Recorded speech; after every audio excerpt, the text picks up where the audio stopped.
আসসালামু আলাইকুম সুপ্রিয় শিক্ষার্থীরা, আশা করি সবাই ভালো আছো। আজ আমরা নবম-দশম গণিত 13 অধ্যায়ে 13.2 গুণোত্তর ধারা সংক্রান্ত গাণিতিক সমস্যা নিয়ে আলোচনা করব।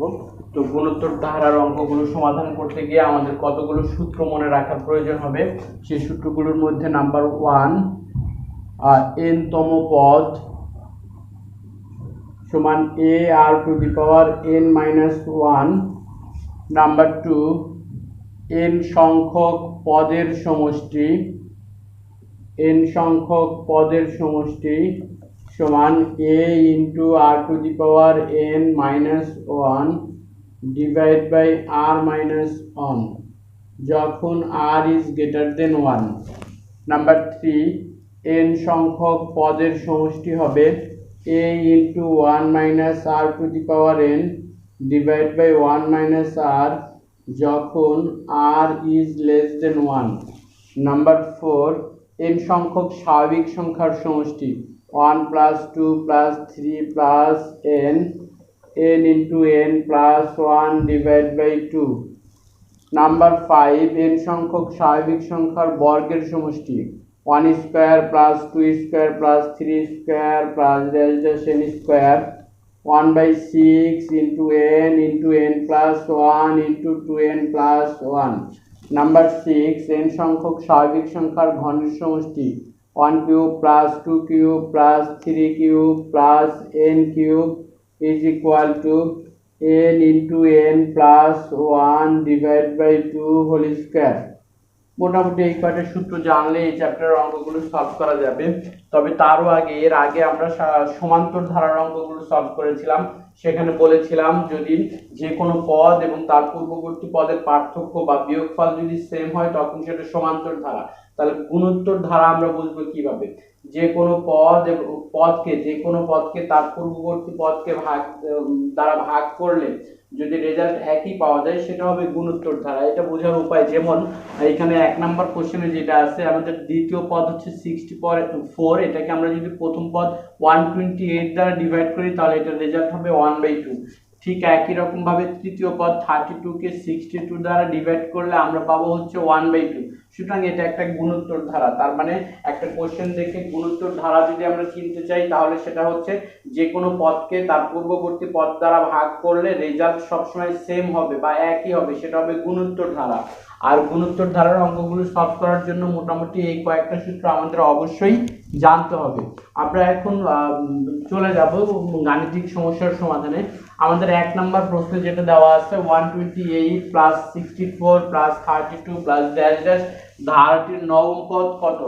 নবম পদ কত আমরা কোশ্চেন দেখেই বুঝতে পারছি এখানে নবম পদ কত, মানে আমাদের n তম পদের সূত্র ইউজ করে সলভ করতে হবে।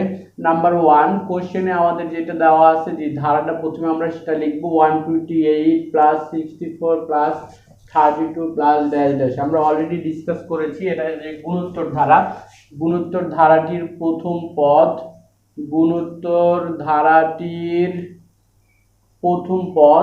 পদকে a দ্বারা প্রকাশ করা হয়, সেটা হবে 128।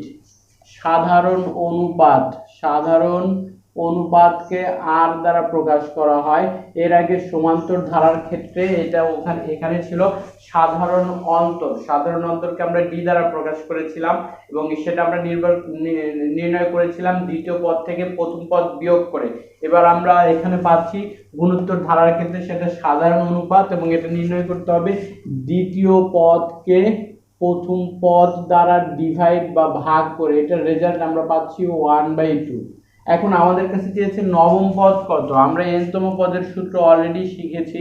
আমরা জানি n তম পদ সমান a * r to the power n-1। সুতরাং আমাদের কাছে নবম পদ চেয়েছে, মানে 9 তম পদ, এটা হবে a * r টু দি পাওয়ার 9-1। এবার আমরা যদি ভ্যালুগুলো বসিয়ে দেই, এর ভ্যালু হচ্ছে 128, আর এর ভ্যালু আমরা পাচ্ছি 1/2, পাওয়ার হচ্ছে 8। 128 ইন্টু 1 এর পাওয়ার যাই হোক না কেন সেটার রেজাল্ট 1 হয়ে যাবে। আর 2 এর পাওয়ার 8 মানে 2, তারপরে 2 এর স্কয়ার হবে 4, 3 2 কিউব 8, তারপরে পাওয়ার 4 হলে 16, 32, 64, 128, 256। 2 এর পাওয়ার 8 হলে সেটা হবে 256, এরপরে 2 এর পাওয়ার 9 হলে সেটা 512, তারপরে 10 হলে 1024, এভাবে বাড়তে থাকে। এটা আমাদের সবসময় মনে রাখতে হয়। 2, 4, 8, 16, 32, 64, 128, 256। অবশ্যই ক্যালকুলেটরেও সহজেই এই হিসাবগুলো বের করা যায়। 128 দ্বারা 256কে ভাগ করলে 1/2। তার মানে আমাদের প্রথম যে প্রশ্নটা দেওয়া আছে এই ধারাটার নবম পদ হবে 1/2। 2 নম্বর কোশ্চেন আমাদের যেটা দেওয়া আছে সেটাতেও বলা হয়েছে ধারাটার নবম পদ কত। একই রকম অঙ্ক, তবু আমি সলভ করে দিব। নাম্বার 2 তে বলা আছে 1/√2 minus 1 plus √2 minus dash dash. এটাও গুণোত্তর ধারা হবে। আমরা যদি খেয়াল করি এখানে ধারাটার প্রথম পদ হবে হচ্ছে 1/√2। সাধারণ অনুপাত নির্ণয় করতে হবে। দ্বিতীয় পদ হচ্ছে আমাদের -1। এটাকে যদি আমরা 1/√2 দ্বারা ডিভাইড করে দেই, এর পরের লাইনে গুণ করলে √2 উপরে চলে যাবে, অর্থাৎ -√2 হবে। আর দ্বিতীয় পদকে প্রথম পদ দ্বারা ভাগ করলে ঠিক একই রকম ভাবে আমরা যদি তৃতীয় পদকে -1 দ্বারা ভাগ করি, সেম রেজাল্ট হয় -√2। সুতরাং এটা একটা গুণোত্তর ধারা। এটারও আমাদের নবম পদ চেয়েছে, তার মানে এই পর্যন্ত সেমই থাকবে। এবার আমরা যদি ভ্যালুগুলো বসিয়ে দেই, এর ভ্যালু হচ্ছে 1/√2 আর এর ভ্যালু হচ্ছে -√2, পাওয়ার হচ্ছে 8। তার মানে 1/√2 ইন্টু, এখন খেয়াল করতে হবে মাইনাসের পাওয়ার যদি জোড় সংখ্যা হয় তাহলে সেই মাইনাসটা ভ্যানিশ হয়ে যায়। তার মানে এই মাইনাসটা এখন আর লিখতে হবে না। √2 এর পাওয়ার 8, √2 এর পাওয়ার 8 মূলত হচ্ছে 2 এর পাওয়ার 4। বিষয়টা এরকম, √2 যদি দুইটা হয় তখন সেটা √2 এর স্কয়ার হয়। √2 এর স্কয়ার মানে হচ্ছে 2। তার মানে √2 8টা আছে এখানে। √2 দুইটা হলে 2 হয় একটা, √2 8টা আছে তার মানে 2 হবে 4টা। 2 4টা মানে 2, 2 এর স্কয়ার 4 কিউব 8, পাওয়ার 4 মানে 16। তার মানে এটার রেজাল্ট হবে 16। এখন আমরা এখানে রেজাল্ট পাচ্ছি 16/√2। এই রকমের রেজাল্ট আসলে লেখা যাবে না, আমাদেরকে খেয়াল করতে হবে 16 মানে মূলত হচ্ছে 8 ইন্টু √2 ইন্টু √2। আমরা ইচ্ছা করলে আরেক লাইন লিখতে পারি এইভাবে, 8 ইন্টু √2 ইন্টু √2। নিচে √2 আছে, √2 আর √2 কাটা যাবে, 8√2। তার মানে আমাদের এই 9তম পদ বা নবম পদ এই অঙ্কের ক্ষেত্রে 2 নম্বরের রেজাল্ট আমরা পেয়েছি 8√2। একটা বিষয় অবশ্যই আমাকে ক্লিয়ার করতে হবে, সেটা হচ্ছে এই ধারার অঙ্কগুলোতে এই রেজাল্টগুলোকে কখনোই দশমিকে প্রকাশ করে লেখা যাবে না। এটা √2 আছে, √2 সহই থাকুক। যদি আমরা এক্সপ্রেস করতে না পারি যে ভগ্নাংশের হরে যদি √2 থাকে, সেটাকে যদি আমরা সরাতে না পারি, রিমুভ করতে না পারি, প্রয়োজনে আমরা 16/√2 এই পর্যন্ত লিখতে পারতাম। যেহেতু এই √2কে আমরা রিমুভ করতে পেরেছি প্রক্রিয়ার সাহায্যে, সুতরাং আমরা এটা করব। যদি করা না যায় কোনো কোনো ক্ষেত্রে, সেই ক্ষেত্রে যেভাবে আমরা রেজাল্ট পাবো সেভাবেই রাখবো। তবে কোনো ক্রমেই এই অঙ্কের রেজাল্টগুলো আমরা দশমিকে নিব না, আমরা এভাবেই রেখে দিব। আচ্ছা, এরপর আমরা 3 নাম্বার প্রশ্নের সমাধানে যদি চলে যাই। 3 নাম্বার কোশ্চেনে বলা আছে 1/√3 minus 1 plus √3 minus dash dash ধারাটির কোন পদ 27√3। 1/√3 minus 1 plus √3 minus dash dash. এখানেও গুণোত্তর ধারাটার প্রথম পদ, গুণোত্তর ধারাটির প্রথম পদ এ সমান হচ্ছে 1/√3, সাধারণ অনুপাত আর সমান হবে -1কে আমরা 1/√3 দ্বারা ভাগ করব, পরের লাইনে এটা √3 উপরে চলে যাবে, -√3। আমাদের কাছে চেয়েছে কোন পদ, যেহেতু কোন পদ হবে এটা আমরা জানি না, এটা আমরা ধরে নিলাম যে n-তম পদটা হবে হচ্ছে 27√3। কোন পদ 27√3 হবে এটা আমাদেরকে নির্ণয় করতে বলছে। আমরা ধরে নিলাম যে n-তম পদ হবে 27√3। এখন n-তম পদের সূত্র আমরা জানি, a * r⁻n-1 is equal to 27√3। এখন যদি আমরা a এর ভ্যালু বসিয়ে দেই 1/√3 ইন্টু r এর ভ্যালু যদি বসিয়ে দেই -√3, পাওয়ার হচ্ছে n-1 সমান হচ্ছে 27√3। বাম পাশ থেকে এই √3 কে যদি ডান পাশে নিয়ে যাই গুণ হয়ে যাবে, -2/3 পাওয়ার n-1 27√3 ইন্টু √3। এখন আমাদেরকে যেহেতু n এর মান নির্ণয় করতে হবে, একটা কথা এখন স্পষ্ট মনে রাখতে হবে, আমরা যে ভেরিয়েবলের মানটা নির্ণয় করব সেই ভেরিয়েবল যদি পাওয়ারে থাকে তাহলে উভয় পক্ষে বেজ একই হবে। আমি আবার কথাটা বলে নেই, আমরা যে ভেরিয়েবলের মান নির্ণয় করব সেই ভেরিয়েবলটা যদি পাওয়ারে থাকে তাহলে উভয় পক্ষে বেজ সমান হবে। আর যদি ভেরিয়েবলটা যদি বেজে থাকে, সে base n⁴ is equal to এখানে সামথিং দেওয়া আছে, আমরা জানি না সেটা, তবে সেক্ষেত্রে যদি এরকম ভেরিয়েবল যদি বেজে থাকে তাহলে উভয় পক্ষে পাওয়ার সমান হবে। এই ধরনের প্রবলেম আমরা পাবো আর অল্প কিছুক্ষণ পরেই। তো আমি আবার বলতেছি, আমরা যে ভেরিয়েবলের মান নির্ণয় করব সেটা যদি পাওয়ারে থাকে তাহলে উভয় পক্ষে বেজ অবশ্যই সমান হবে। যদি সমান না হয় তাহলে ধরে নিতে হবে যে আমাদের প্রশ্নে ভুল দেওয়া আছে অথবা আমরা সমাধান করতে গিয়ে কোথাও ভুল হিসাব করেছি। এখন যেহেতু বাম পাশে ভেরিয়েবলটা পাওয়ারে আছে এবং বেজ আছে -2/3, ডান পাশে বেজ অবশ্যই -2/3 হবে। এখন আমরা হিসাব করে দেখার চেষ্টা করব -2/3 এর পাওয়ার কত হলে এই হিসাবটা মিলে যায়। এখন এখানে অলরেডি √3 দুইটা আছে, এই 2 আমি কাউন্ট করে রাখলাম, আরো আছে 27 মানে 3 × 3 × 3 3 কিউব মানে 3 হচ্ছে 3টা, 3 3টা মানে হচ্ছে √3 হবে 6টা। কিভাবে?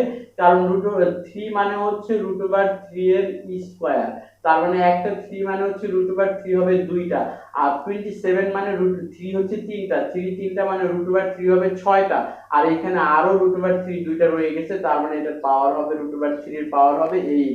আমরা যদি ভেঙে ভেঙে লিখে দেখাতে চাই তাহলে আমি এইভাবে লিখে দেখাতে পারি 27√3 √3, 27 মানে 3 × 3 × 3 √3 × √3, এই 3 মানে √3 স্কয়ার, পরেরটা মানে √3 স্কয়ার, তারপরেরটা মানে √3 স্কয়ার, এই দুইটার মানে √3 স্কয়ার, তার মানে এখানে 2টা 4টা 6টা 8টা, এই √3 এর পাওয়ার হবে 8। এখন উভয় পক্ষ থেকে মাইনাস আছে, আমরা এখানে একটা মাইনাস দিয়েছিলাম, মাইনাসের পাওয়ার জোড় সংখ্যা হলে সেই মাইনাসটা ভ্যানিশ হয়ে যায়, সুতরাং এটা কোনো প্রবলেম হয় নাই। তাহলে উভয় পক্ষ থেকে বেজের যেহেতু সেম হয়ে গেছে, আমরা পাওয়ারগুলো n-1 সমান 8 লিখতে পারবো। তার মানে হচ্ছে আমাকে n এর মান হচ্ছে 8 + 1, তার মানে আমরা পাচ্ছি n এর মান হচ্ছে 9। তার মানে আমরা ধরে নিয়েছিলাম যে n তম পদ হচ্ছে এত, সুতরাং আমাদের উত্তর হবে হচ্ছে নবম পদ। আমরা লিখতে পারবো যে সুতরাং নবম পদ হবে 27√3, কারণ আমাদের অ্যান্সার হচ্ছে নবম পদ। 4 নাম্বার সমস্যাটা একই ধরনের অঙ্ক, আমি এটা সলভ করে দিচ্ছি না, শিক্ষার্থীরা তোমরা এটা বাসায় প্র্যাকটিস করবে। 4 নাম্বার একদম ইজি একটা প্রবলেম। 5 নাম্বার প্রবলেমটা আমরা একটু দেখতে চাই। এখন এখানে বলা আছে একটি গুণোত্তর ধারার পঞ্চম ও দশম পদ যথাক্রমে 2√3 ও 8√2/81 হলে ধারাটির তৃতীয় পদ কত? পঞ্চম পদ ও দশম পদ দেওয়া আছে, তৃতীয় পদ চেয়েছে, গুণোত্তর ধারাটা দেয়া নেই। এর আগে আমরা বলেছিলাম সমান্তর ধারার অঙ্কের ক্ষেত্রে যদি কোনো ধারা দেয়া না থাকে বা উল্লেখ থাকে ধারাটা সমান্তর, তাহলে সেখানে প্রথম পদ এবং সাধারণ অন্তরকে ধরে নিতে হয়।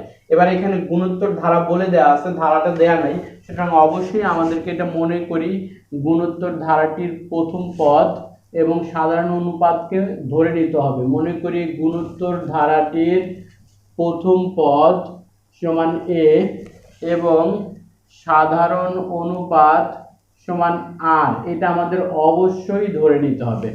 এখন আমাদের এখানে বলা আছে পঞ্চম পদ 2√3 আর দশম পদ হচ্ছে 8√2/81, পঞ্চম পদ বলা আছে, সুতরাং আমাদের n তম পদের সূত্র লাগবে। আমরা জানি n তম পদ সমান ar⁻n-1, সুতরাং পঞ্চম পদ বা 5 তম পদ হবে ar⁵ তার মানে এটা হবে ar⁴।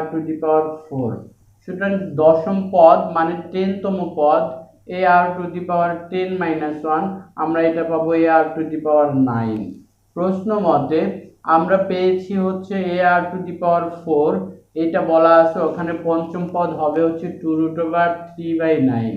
আমরা পেয়েছি দশম পদ ar⁹, ওখানে বলা আছে 8√2/81। এই দুইটা সমীকরণ আমরা লিখতে পারবো। সমান্তর ধারার ক্ষেত্রে আমরা এই অঙ্কগুলোতে সমীকরণগুলোতে বিয়োগ করে আমরা ডি এর মান নির্ণয় করেছিলাম। গুণোত্তর ধারার ক্ষেত্রে আমাদেরকে ভাগ করতে হবে।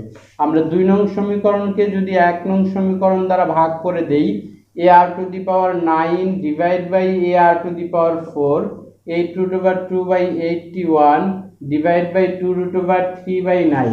এখানে এই দুটো কাটা যাবে, আর এর পাওয়ার যেহেতু বেজ একই, ভাগ আছে, পাওয়ারগুলো বিয়োগ হবে, 9 minus 4, এটা 8 root over 2 by 81 ইনটু করলে 9 by 2 root over 3।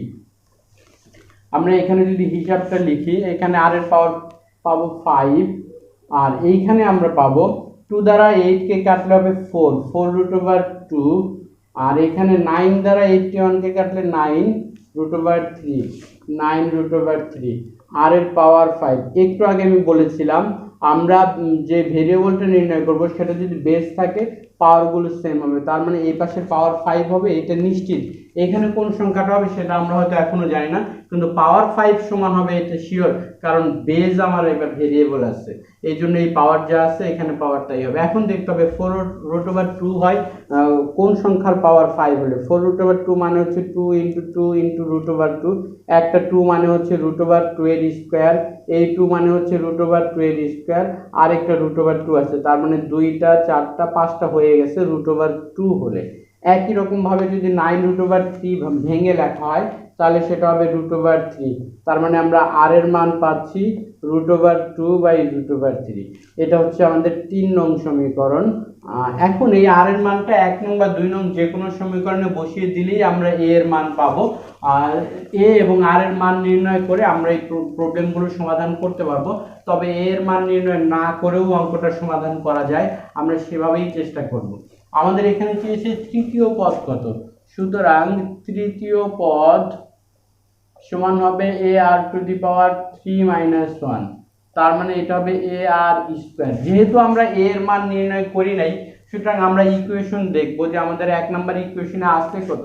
1 নাম্বার ইকুয়েশনে আছে a r to the power 4। আমি 1 নাম্বার ইকুয়েশন দেখে দেখে এটা লিখলাম, কিন্তু আমি আর প্রশ্নে এখানে আমরা পেয়েছি দ্বিতীয় লাইনে a r স্কয়ার, আমি লিখে ফেলছি a r to the power 4, বেশি লিখেছি, এই জন্য r স্কয়ার দ্বারা ভাগ করে দিলে এটা ব্যালেন্স হয়ে যাবে। যদি আমি কম লিখতাম তাহলে গুণ করে দিতাম। এভাবে লেখার ফলে সুবিধা হলো এখন আমরা মানগুলো বসাতে পারবো। a r to the power 4 এর মান হচ্ছে 2 root over 3 by 9, এটা 1 নাম্বার ইকুয়েশন থেকে আমরা মানটা বসাচ্ছি 2 root over 3 by 9, এটা a r to the power 4 এর মান। আর r এর মান আমরা পেয়েছি root over 2 by root over 3 square. তাহলে এখন আমরা হিসাব করলে 2 root over 3 by 9 গুণ করে দিলে এটা উপরে চলে যাবে, root over 3 এর স্কয়ার মানে 3, root over 2 এর স্কয়ার মানে হচ্ছে 2, এই 3 দ্বারা 9 কে কাটলে 3 হবে, 2 আর 2 কাটা যাবে, root over 3 by 3, এই 3 মানে হচ্ছে root over 3 এর স্কয়ার মানে root over 3 into root over 3, উপরে root over 3 আছে, এটা কাটাকাটি করলে তাহলে আমরা রেজাল্ট পাবো হচ্ছে 1 by root over 3। তার মানে আমাদের ধারাটার তৃতীয় পদ হচ্ছে 1 by root over 3। 6 number অঙ্কটাও similar অঙ্ক, তো আমি আশা করব যে 6 নম্বর অঙ্কটাও শিক্ষার্থীরা তোমরা নিজেরাই সলভ করবে। তো আজ এই পর্যন্তই, নেক্সট ক্লাসে আবার দেখা হবে। আল্লাহ আমাদের সবাইকে সুস্থ রাখুন, সে পর্যন্ত সবাইকে আল্লাহ হাফেজ।